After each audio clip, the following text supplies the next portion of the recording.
This is Kevin submitting for FSE 100 in ASU on the deliverable 4. This is my drone type circuit layout for my Macha's Rapido, which is my drone that we've got going on. I'm tossing some of that code, kind of make it so everybody can see at the beginning. We've got everything listed here in the front towards of what's initiated. We got our pins, loop, and then the different codes of the IR sensor and button. I scroll through different cases, resuming on that, and then different serials on that. One of the things that we do make note when we start this simulation is that we do have an input command from other robots in the Macha's Rapido Go. So if we were to type that in, it's going to have that user input saying it's turning on. And in that, it turns that LED on, just to kind of make sure we got that. Turns that off when we go onto that user input. We also do have the user input from the IR sensor, which turns it on. A few of the sensors that we have that moisture sensor. We also do have a temperature sensor, and then that sonar and sound distance sensor that we've got with those different bots. In the user exit, we also have it to where Aquabot starts, which is the next one in the sequence, kind of as that print ln. With this, let's use the user input, turn that unit on, turns that red LED on. And then we got our inputs. So we have this version of up, which turns the motors.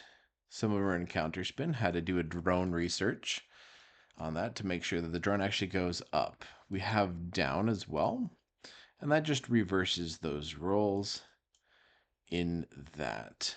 So where if it's going to go down, it's going to go down at speed, but it just kind of makes sure that it lands. We also do have when we do land on the ground, a stop or motors off so we can take sensors. In those sensors, we've got our temperature sensor here in button 0. That temperature sensor, we can go over here, adjust it. Let's say we get to 83 degrees Celsius.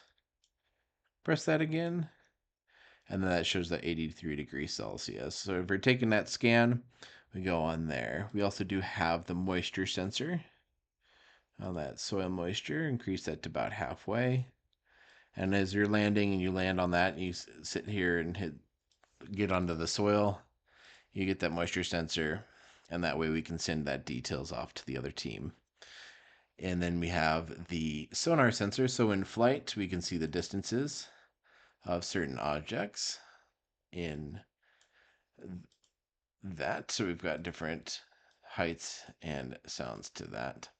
So in all, and in the end, we have the soil moisture sensor, temp sensor, and sonar sensor. In controls with the unit, when we do go up, we also do have a forward button. So when the unit needs to go forward, it lowers these 2 RPMs, keeps these up to kind of tilt it towards the front. And then we've got a right, which lowers this right one, kind of tilts it towards the front right.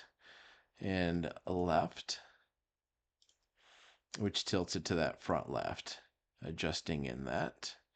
Scrolling back on the code, you've got some of those that adjusts for that size.